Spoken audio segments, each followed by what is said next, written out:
So yesterday, what we have done yesterday, we have done, let us do a quick recap. We have completed in this activity guide till port mapping. So what are the port mapping scenarios are there? We can use capital P as I told you. So what will happen when we use capital P? One of the host port will be assigned with the, or will be mapped with the container port, right? That port range is from this 32,000 to 50,000, right? One of the container server port, the host port will be mapped with container port. Now, when we use small p, it is doing what? It is, we can specify which port to use. Rather than any port from this range, any one port can be used. So you understood that when in host, if this is the port range which can be assigned automatically, so you have to open this in the security group. So we have explained you yesterday how can you open a range of ports in a security group, right? 32,000 hyphen 50,000. This is a range of security ports in the security group. Now we have also seen this small p. We also seen like how can you give a name to a Docker container. So let's go back to now our today's activity, which is our volume mapping. So what is volume mapping? Let us understand quickly with some diagram. And I'll give you some questions. You will be answering that. So think there is a task which is assigned to you, which is asking you to do auto deployment. Okay, like it should be auto deployment. Now, why auto deployment? Because there are developers who are working in company. They want to do unit testing. Okay, means what do you mean by unit testing? They will develop something and they will test the same thing. Okay, so auto deployment we are understanding. So guys, before we begin, are you able to hear me clearly, or is there any disturbance at the background disturbance is there? Because I'm using my headphones. I'll remove it. Oh, it's okay. There is no background noise, nothing else, right? Not for me. I don't know about others. Okay, fine. No problem with that. If not for you, then it's not. So auto deployment. Developers will be doing unit testing. Okay. So when they do unit testing, when they develop something, like these developers are there, when they develop something, this will be trial and error. What do you mean by that? They will develop something, they will try something. If it doesn't work, they will again redo the thing. So they need something to be deployed fast. Okay. It should not be that it will be it will be waiting for the DevOps engineer to deploy it. They should be able to test in their local machine quickly. Okay, so it will be trial and error, trial and error. So if you want that kind of architecture where you have trial and error, trial and error, trial and error, you need auto deployment.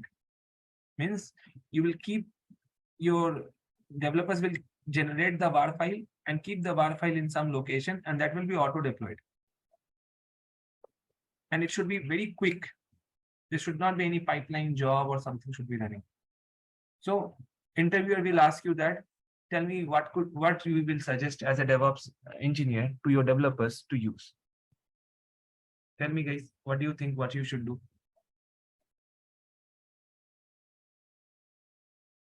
Any guess, idea?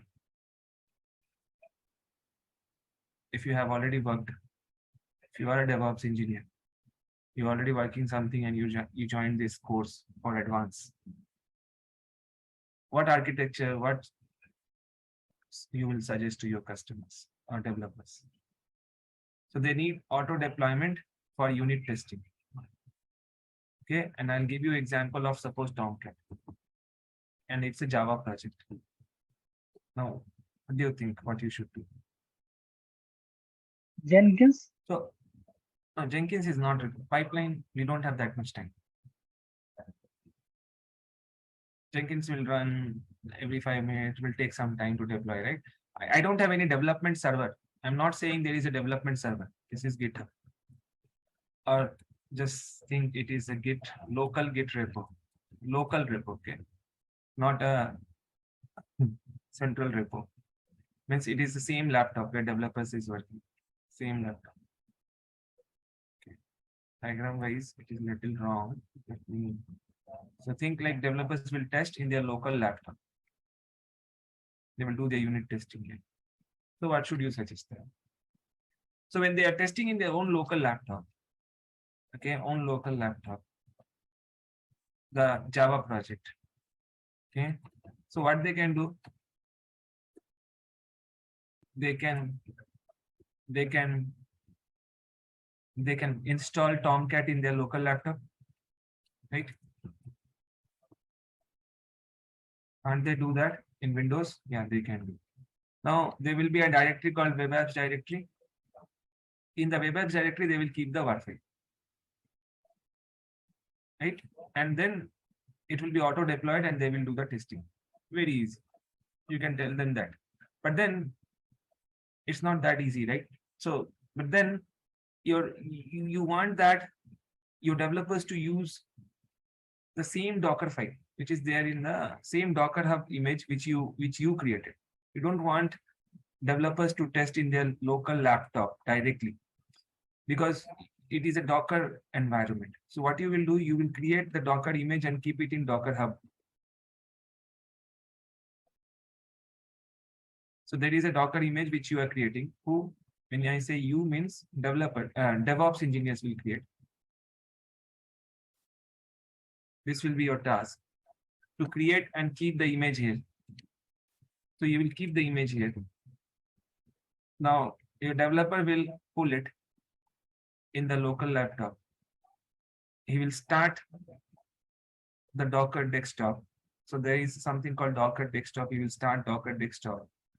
And then he will pull the image. He will create a container. And then what he will do, he need to keep the WAR file inside that container, right? So there will be a container where he should be doing that.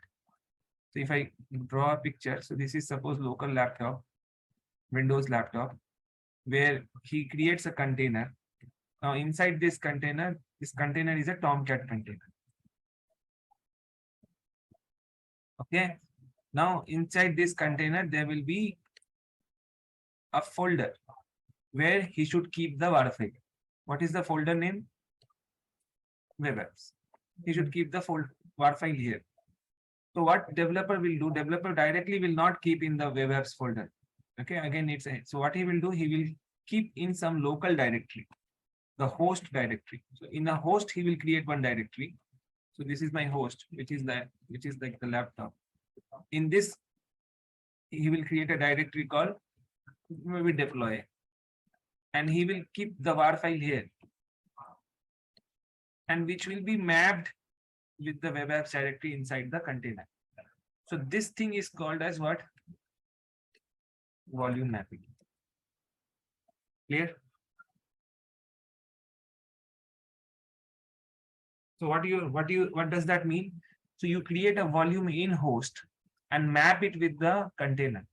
When you do that, that is called volume mapping.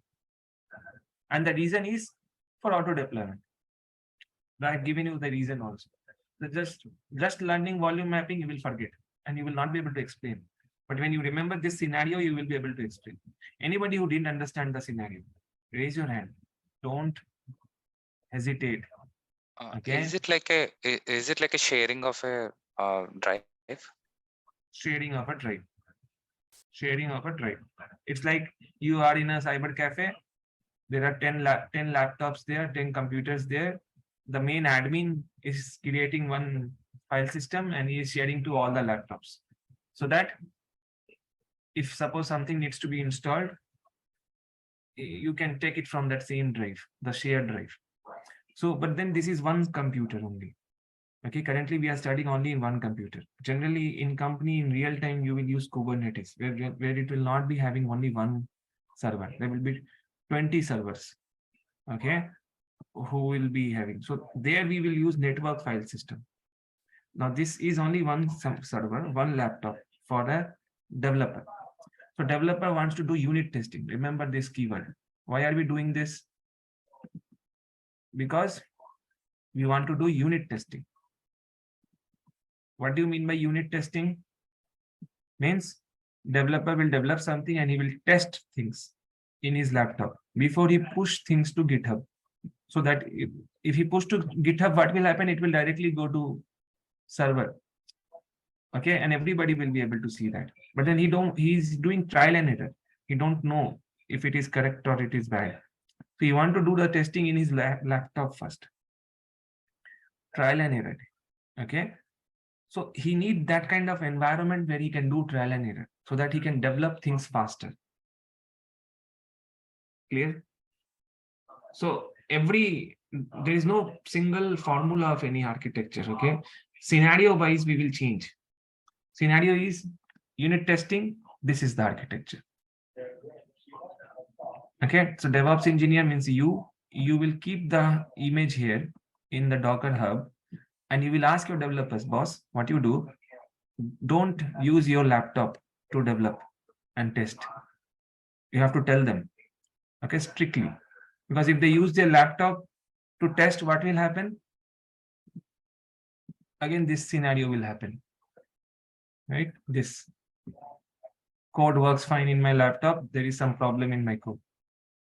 Production means you as a DevOps engineer will be saying that, okay, this code is not working. Developer will say everything is working in my laptop. But you don't want that scenario. For that reason only you are studying, you are doing this. Means you are using Docker. So you have to tell your developers, boss, use Docker image, test everything here. How will you test? Now they need things faster. So you have to tell them that, boss, what you do, you keep the WAR file in one location, in one of the folder in laptop, and you map it with the container. As soon as you keep the WAR file here, it will be automatically mapped, auto deployment will happen. And then you can test the URL in your laptop. Okay, like localhost. Give here as a localhost and test it. If everything is working fine, then you push to GitHub. Clear, everyone? This scenario?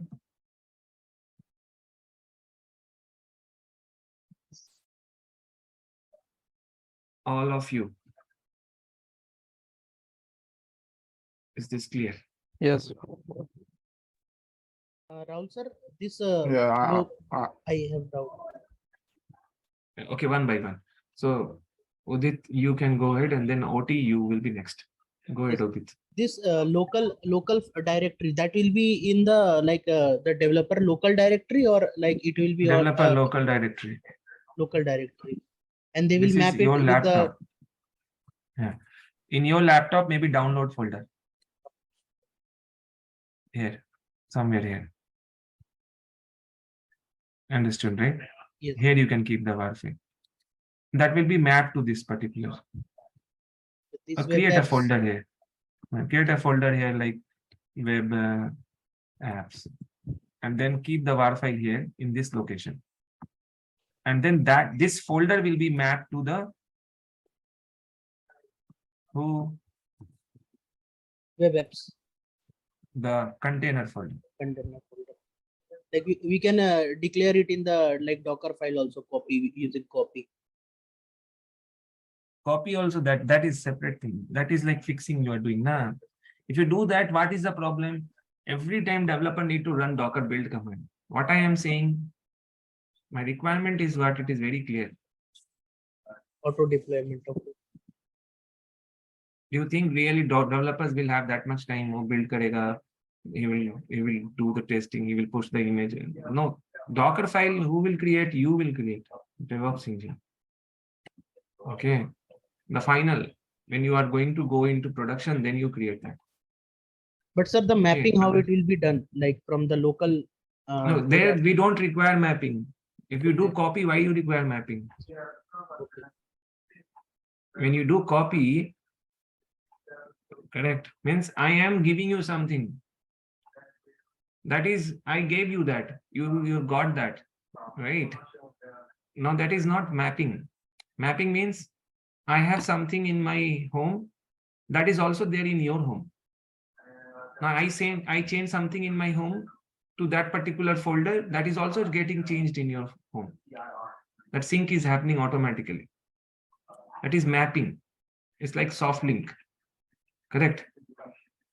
So this is mapped. If you change something here, it will be automatically changed here because this is mapped. This folder doesn't exist. This is just mapped. Yeah. Okay, sir. Okay, OT. Next, you. Any question? You got Okay, it? yeah, it's not that question anyway, because I just joined in and I was just wondering if you can just run through it again. You joined now? Okay, I was just teaching volume mapping. Yeah, thank you very much. Yeah. Volume mapping. I'm just teaching volume mapping that you can keep things in local laptop. So the question here is developer wants to do unit testing and they want auto deployment. Why? Because they will do trial and error, right? So if you are a developer, you will try something, it will not work. Again, you will try something, it will not work. Again, you will try something. You want immediate. Okay. So you will try something. If it will not work, how will you check? You will open a browser and you will check. Maybe with a local host you have. So in that case, you will create a local directory. You will map that with the container. This is a Tomcat container. And then this mapping will happen. And this mapping is called as volume mapping. Clear? Okay. So remember this scenario. Okay. So we'll try to do this exercise. In our activity guide, there is some other exercise. It is like, it is saying normal, like, okay, you can see the command docker run it, which is again interactive pseudo terminal. -d is for detach mode. Okay, so it is doing what? It is using this -v volume, which is like mapping it is doing. This is host volume. Host volume means this volume, the local computer's volume. And this is Docker volume, right? This one, this volume. So it is mapping this. It is using an image which is sent to S7 and then bin bash. If you run this command, it will create a folder, map it. Okay, this is what it is going to do. So we can run this command or we can do this one. So yesterday we did something here. Let me restart. Okay, switch to root. Clear. Now let us do this exercise. We will try to do docker run it -it means interactive terminal. Okay, or you don't need interactive terminal, just give D. Okay, -v or -p. Let us do 8080:8080. Okay, so what are you doing? You're using Tomcat. So Tomcat default port is 8080. You're mapping it with 8080 only in the compute, in the host, right? Now you use V. V is for volume mapping. Okay. But you need to know the folder. So first create a folder here in local.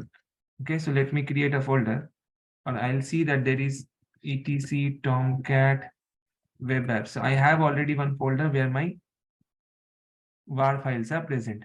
Okay, so what I will do, I can use this folder as my host folder.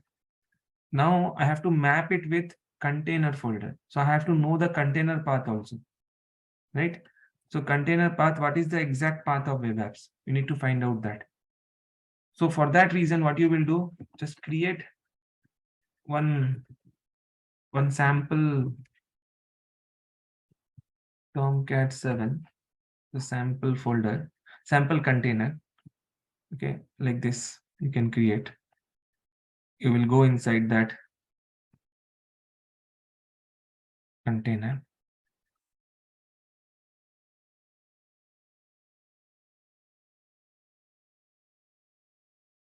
Okay, so if you see here, I have not given bash. Okay, that is why it is not showing me bash terminal, but it is showing me this. It is starting the things. So this is not correct. So what I will do, I will just give bash here. And you see, I'm inside the container. Now I will do pwd. I will come here. I will do web apps. So I got this web apps folder. So currently in this web apps folder, see, nothing is there. So if you want to open this, you will not be able to open this. Means you will not get anything. Okay, so let me show you in a better way. I will give -p. I'll try to give. I'll give capital P, and that's it. I'll try to run this command. If I do this, and now if I come out, Control PQ, Docker PS, you see this Tomcat 7 is running, right?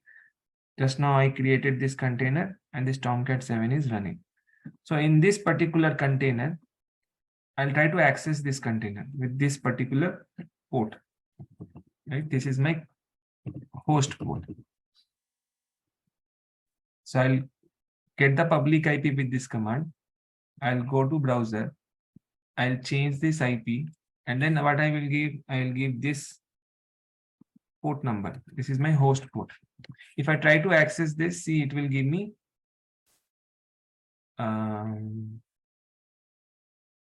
it's giving me refused, right? So what you do? It's giving me refused. Run it in a detached mode. Okay, let me delete this. Docker PS. I'll try to delete this. Docker rm -f this. So I deleted the Docker container. Okay, now I will try to run create new container with Tomcat 7 with -d, which is detached mode, and I will write -P Tomcat :7.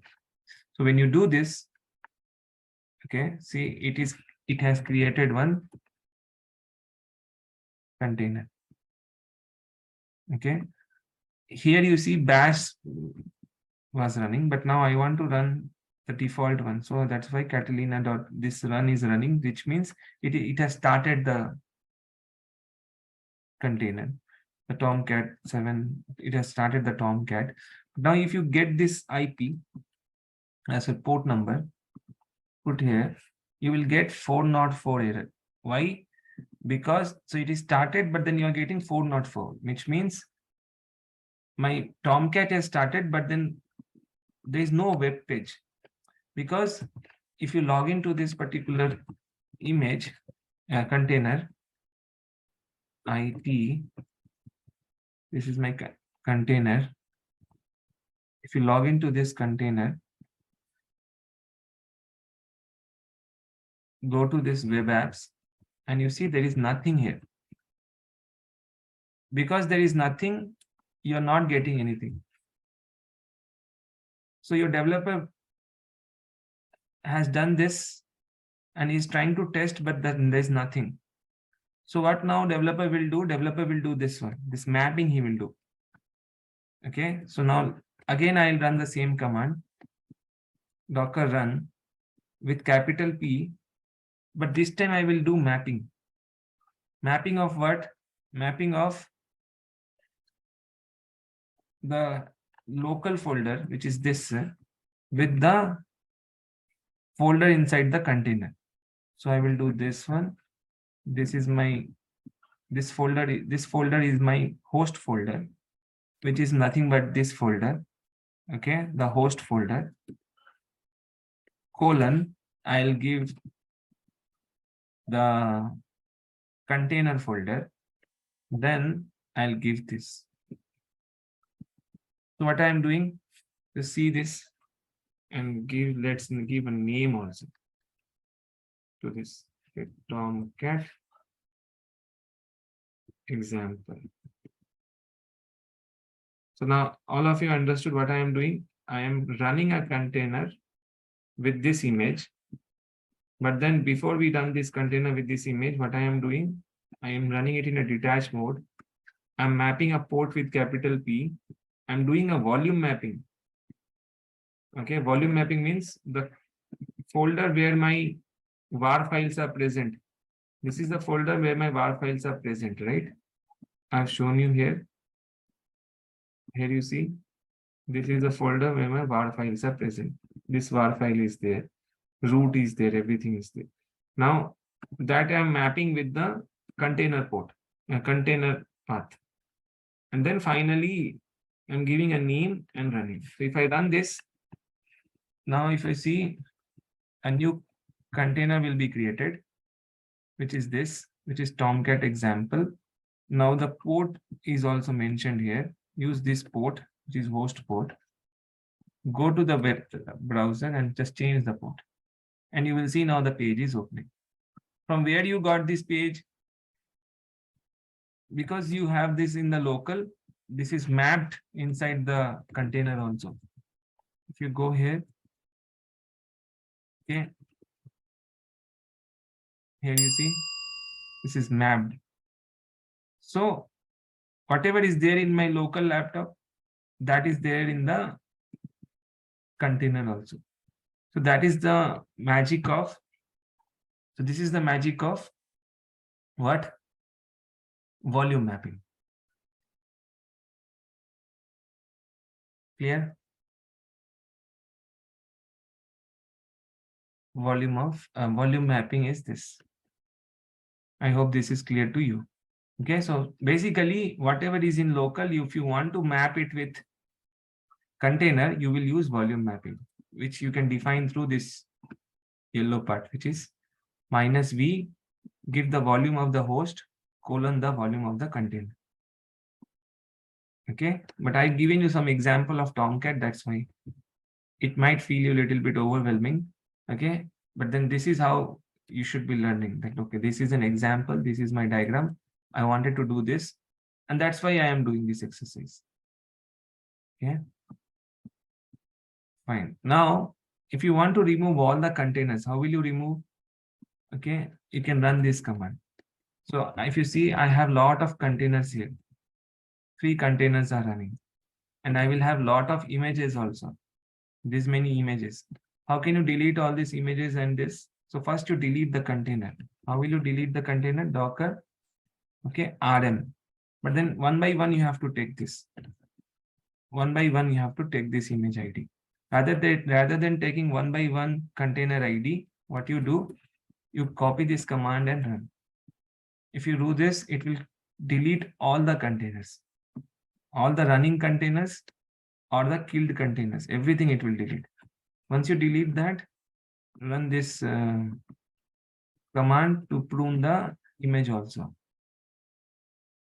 The image will be also pruned. So now you do not have anything. No image, no containers, no images. So we are good. Okay. Till this, everyone clear, right? Now let us do the Dockerfile. Okay, now this is what our main thing. Okay, why we are using Dockerfile. You have to understand, we are all doing all this exercise to create image.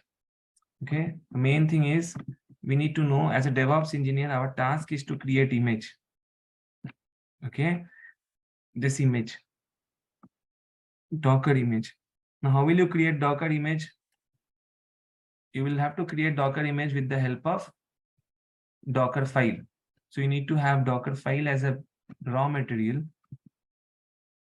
to create Docker image, which then can be used by developers, by support engineers, by anyone. The whole company can use it, right? So let us understand Dockerfile. So Dockerfile is nothing but a text document where you will write some steps, and that Docker will execute with Docker build command. Okay. So if you see here, there is one diagram I have given. So before you directly use Dockerfile, we'll have to see this thing as well, this particular methodology. Like how can you download an image from Docker Hub? We know already by using a pull command. By pulling an image, how can you run a image, okay, and create a container? You will have to use Docker run command. Now you will change something inside the container. Once you change something inside the container, how will you create an image out of this container? We will use commit command, okay? And then once we create an image, how will you push back to Docker Hub so that you can later use it, okay? So Docker push command. So we have to do this whole exercise.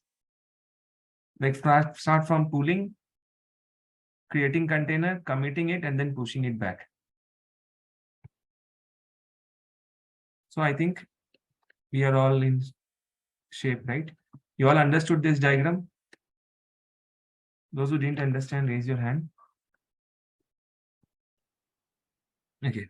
So this is like pretty easy thing which we will be doing. So what we will be doing, we'll be trying to pull and creating a container. We can do it at once, right? Docker run command, as I told you, it will check if this image is there or not. If not there, it will download it and it will create the container also. So copy and go and run. So now you see what it is doing. It is unable to find the container image. So it downloaded the image and now it went inside the container. I was in this particular prompt. Now I am in this prompt. Okay, which is container prompt. Okay, no doubt in this.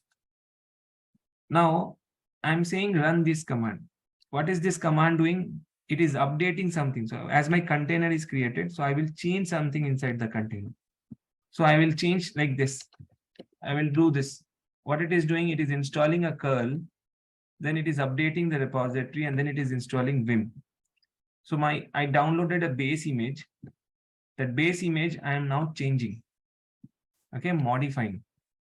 So let's do. It's like how you create AMI in company. And like I have shown you, right? How to create AMI.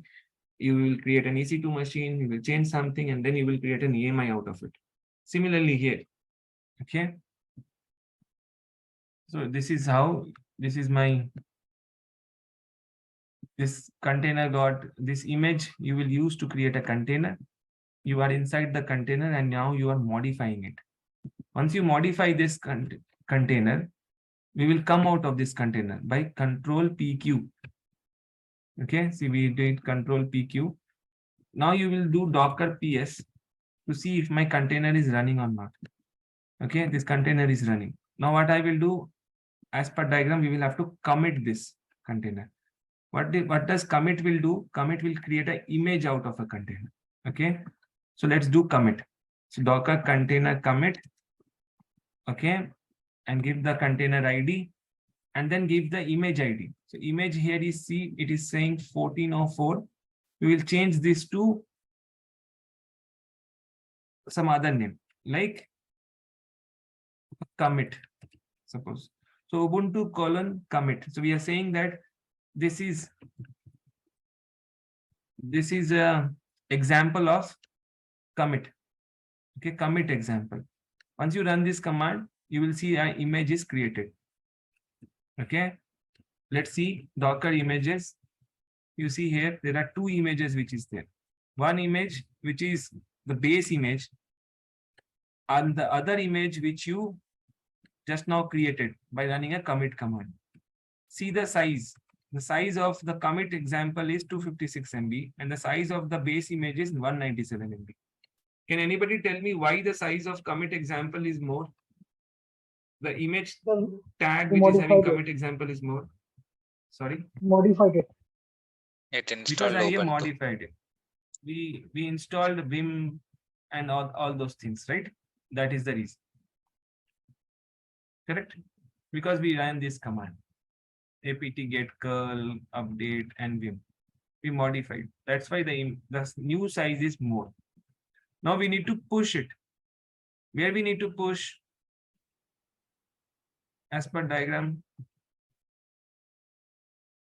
to Docker Hub. Now let's, if you want to push it to Docker Hub, you need to create an account in Docker Hub. See that thing? If you need to create, see here, if you want to push, you need to create an account in Docker Hub. Okay, push Docker image to Docker Hub. So you need a Docker Hub account. So what you can do, you can go here and type Docker Hub. Once you go here, click on the Docker Hub thing, and I already have an account, so I'm already logged in. So if you do not have an account, what you can do, you can see here, get started for free. It's like for free, you can click on a sign up button and you will be able to log in. Okay, you can create an account for you. But for me, I already have an account, so I will click on sign in. Okay, and just give your username, password, login. It's very easy to create an account in Docker Hub, create it. Once you have a Docker Hub account, you will see there are some repositories here. See, mail, Rahul, SRE, Ubuntu, like this, Apache, Mentimeter, so many repositories are there. So let us understand the nomenclature of this repository. If you see here, this is called mail Rahul SRE. This is nothing but the repository, the account name. Okay.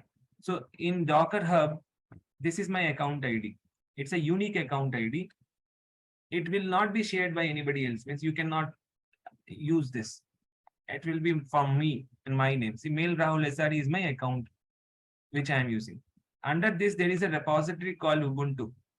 Now, Ubuntu will have lot of tags. Here you see Dockerfile example, custom, curl, beam. There's so many tags are there. Because Ubuntu will have lot of flavors. Okay, like maybe it's a 18.04, 14.04, 20 version, 19 version. There are multiple versions of Ubuntu. Based on that, multiple tags will be there. Okay, so if suppose somebody is asking you install or use Ubuntu 14 version, so you will search a tag for 14. If they are asking you to use Ubuntu 18 version, so you will search a tag for 18. Okay, something like this you will be doing. Okay, so you will do these things. Now, now what you can do, here you see, you can change this name because here it is saying Ubuntu commit example. Let's change this name, Docker tag Ubuntu commit example to mail Rahul SRE. Okay, and then give this and change this name. So this is how you can change the name of a tag image. Okay, here you see now Docker images, and you will find that there are two images which is having same image ID, different name, size is also same. So it is an alias to a repository name. Okay, so your repository name is this, but you are giving an alias to this name. Okay, so now what you can do, you can push Docker push, and then what you can do, give colon and then this.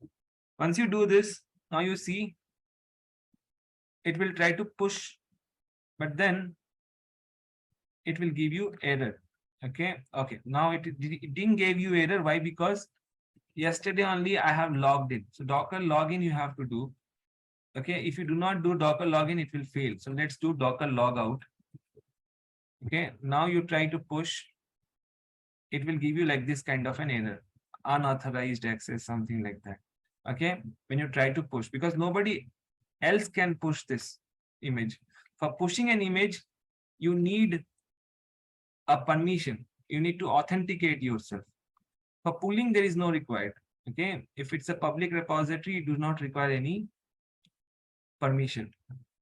Like anybody can pull it, but to push, you need a permission or authentication is required. For that, you will do Docker login.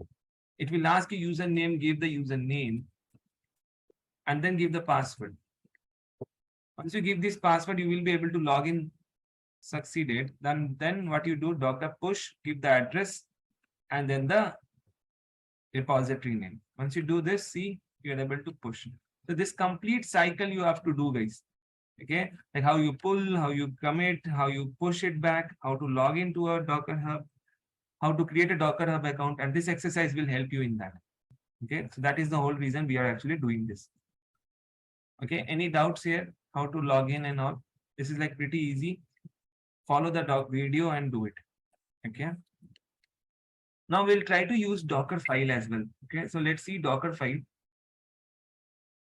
What is Dockerfile? As I told you, Dockerfile is nothing but a text-based file which will be used to create a Docker image. Correct? So now I will have to give this Docker file to a Docker build command so that Docker build can use this Docker file to create image. And the image name will be this. What is dot here? Dot means where my Docker file is there. So it is trying to see the path. So suppose if I will run this command, copy this command, and let's create a new directory called 1130. I'll go to 1130 I am currently in this folder. Okay, I'll create a Docker file. Okay. Now in this Docker file, I'll paste the command. So what is this command meaning? Just try to understand. It is saying from this. What does this mean? This means use this base image. Okay. Means download this base image, which is 1404, and run inside this base image this thing. What? apt and all. So whatever we did currently now, we did just now, we did the same thing. But then we did manually. Here we did manually. We created a container and we did manually, and then we did commit. So this whole exercise we can automate with the help of this Docker file. From this means download this image, create a container, and run the below command in a container. And then delete that container and create a new image out of it. Okay. So till commit, we will automate. And then finally, we have to push it manually. But then till commit, we can automate. So let's save this.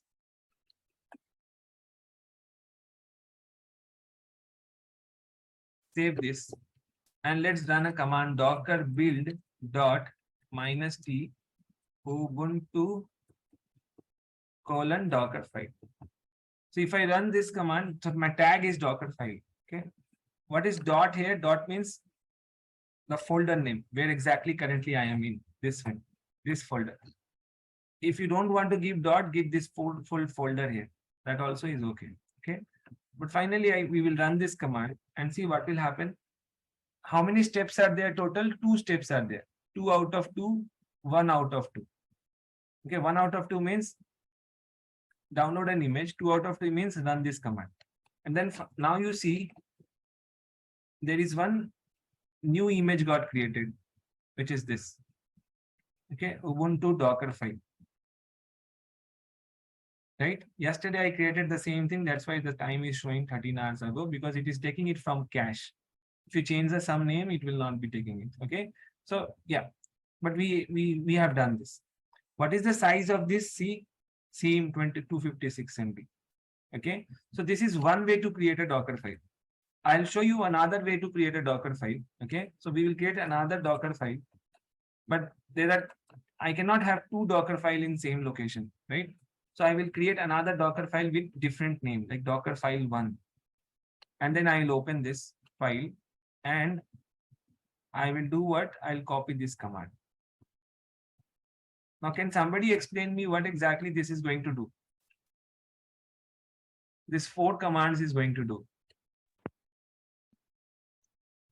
It will fetch Ubuntu image, then it will install the updates, and it will install Vim and curl also. It will fetch an image. So total, how many steps are there here?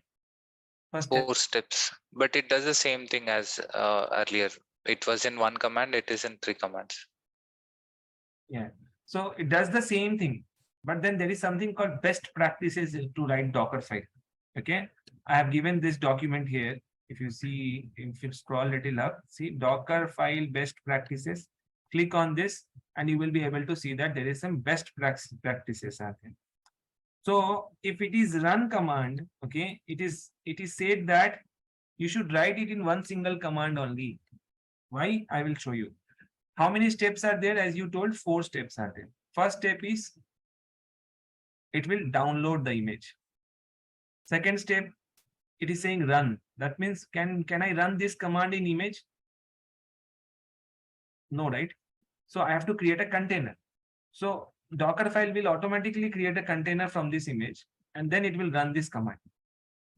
Then it will commit, and then again it will create a container where it will run this command. Then again it will create an image, which is an intermediate image. Then again it will create an intermediate container out of it, and then it will run this command, and then it will delete the intermediate container, and it will create the final image, which it will save. So there are 4 steps. It has to do more tasks. Okay. So it will be slow process also. Okay. Let's save it and then run. Okay. How will you run? In this same location, there are 2 files. If you run with this same command, Dockerfile dot, like Docker file, Docker build dot. So what it will do, it will take this Docker file, which is the default name of the Docker file. But then I am giving here Docker file 1. So this time I cannot give build dot here. Okay, so I will give what? I'll change the tag first, and then this time I will give something like this. And then I will give this file name. Okay, or I'll give the path of the file name like this / this file name. So once I run this, see this time it is running with a custom Docker file. Interview question: how can you? I know that you can run Docker build dot, and it will use the Docker file. But if I give you a name which is not Docker file, which is something else, maybe your name, Rahul. Can you run with Rahul name Docker build command? So you have to say yes. You have to use this one and give the path of that custom file, and that will create the Docker file. Now, if you see here, there is a Docker file 1 created. What is the size of this? 259 MB. It is doing the same task which someone told, but then still the size is 259 MB, not 256. So this is also consuming more space. So this is not the good practice. But then it will give you that history. Okay, like if you do Docker history of this particular thing, it will give you all the history. Like, okay, you ran this command, then you ran this command, then you ran this, and then you ran. So like it will give you that history thing, which you will not get here. Okay, it will not give you that history. Okay, it will give you only. Okay, so when you run this Docker history for Ubuntu Dockerfile, it is only giving you only one. But then the other things you are not able to see. But here you will be able to see. So this is the benefit of using Dockerfile in steps and not using in steps. Okay, there is no perfect answer, but then you can use whatever you want. But then this is what the best practices says. You should use this. Is this clear? So all these commands I have given here, and then now the task is done. You can delete all the images. This is how you can delete the containers. You already know how to delete the Control R. Just type prune. With how to delete the images. Delete images are also deleted. Okay. So once your task is done, don't forget to delete all. You can delete or keep it you wish. But this is how you will be working in company. See, there is nothing. So you deleted the container, deleted the image also. So later, okay, Monday what we will do, okay, Monday I will again take classes where we will do a project, guys. Okay, so there is a script also. So I think I forgot to explain you this script. So we created these images. Okay, let me run that image creation one more time. Okay, let me create this image. So now you see Docker image. Okay, images. I have one image. Now I have to push this image.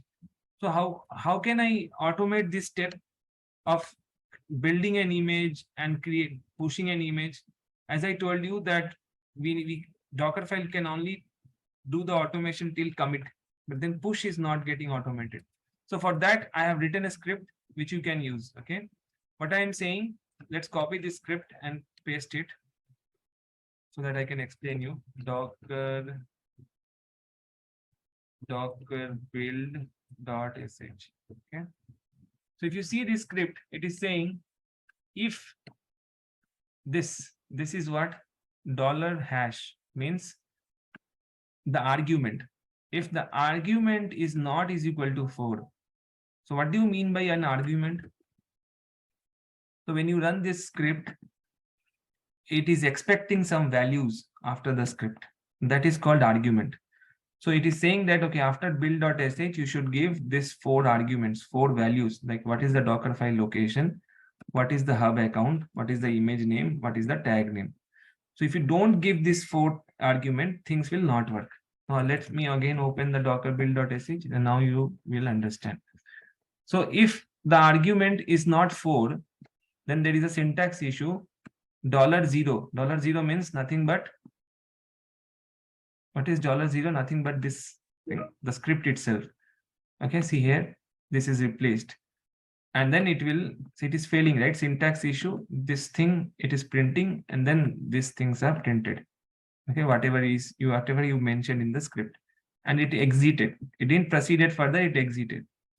If you do not give 4 arguments, it will exit. But if you give 4 arguments, what it will do? It will set one by one, $1, $2, $3, $4 in the 4 variables. Cool? Till this clear? $1 is nothing but Dockerfile location. $2 is nothing but this. 3 is nothing but this. Now what will happen? It is going to build. What it is going to build?